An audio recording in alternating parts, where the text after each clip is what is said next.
पदासाठी अखेर शिंदेंच्या शिवसेनेचे मल्लेश शेट्टी यांच्या नावावर शिक्कामोर्तब झालं।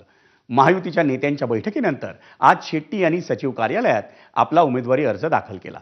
त्यांच्या विरोधात कोणताही अर्ज दाखल न झाल्यानं मल्लेश शेट्टी यांची बिनविरोध निवड होण्याचा मार्गही मोकळा झालाय। दरम्यान स्थायी समितीच्या सभापती पदासाठी शिवसेनेत मोठी चुरस पाहायला मिळाली। त्यात ज्येष्ठ सदस्य जयवंत भोईर, विकास म्हात्रे, नवीन गवळी, महेश गायकवाड आणि विजया पोटे यांच्या नावांची चर्चा होती। पण शिवसेनेनं प्रमुख नगरसेवकांची बैठक घेऊन मल्लेश शेट्टी यांच्या नावावर एकमत केलं। बिनविरोध निवडून येईन मी तुमच्या आशीर्वादाने।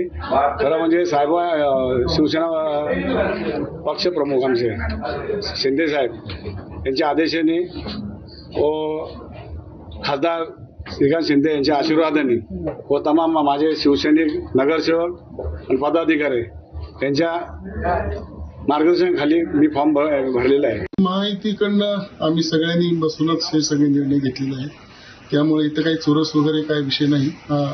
भारतीय जनता पार्टीकडे एकच अर्ज येईल, तसेच शिवसेनेकडे स्थायी समिती सभापती आणि महिला बालविकाससाठी एकच अर्ज येईल, त्यामुळे त्यामध्ये बिनविरोधच अशी निवडणूक होणार आहे। माननीय एकनाथजी शिंदे साहेब उपमुख्यमंत्री आणि शिवसेना मुख्य नेते यांच्या आदेशाप्रमाणे खासदार डॉक्टर श्रीकांतजी शिंदे यांच्या सूचनेप्रमाणे आज स्थायी समिती सभापतीकरता मल्लेश शेट्टी यांचा फॉर्म भरण्यात आलेला आहे। त्याचप्रमाणे महिला बालकल्याण समितीसाठी सारिका जाधव यांचा फॉर्म भरण्यात आलेला आहे आणि शिवसेना भाजपच्या युतीमध्ये निश्चितपणे सोमवारी होणाऱ्या निवडणुकीमध्ये बिनविरोध ही निवडणूक होणार आहे हे जाहीर झालेलं आहे। कल्याण डोंबिवली महापालिकेतल्या विविध समितीच्या सभापती पदांसाठी कोणी कोणी अर्ज दाखल केला आपण पाहूयात ग्राफिक्स मधून। स्थायी समितीसाठी आपण मगाशीच पाहिलं, सभापती पदासाठी मल्लेश शेट्टी शिवसेना,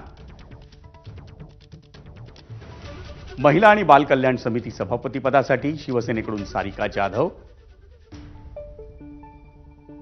आणि शिक्षण समिती सभापती पदासाठी भाजपकडून अभिजित थरवळ या 3 समित्यांसाठी 3 अर्ज दाखल झालेले। आता बातमी नवी मुंबईची। वाशीतून सायन पनवेल महामार्गाला सहज पोहोचता यावं यासाठी नवी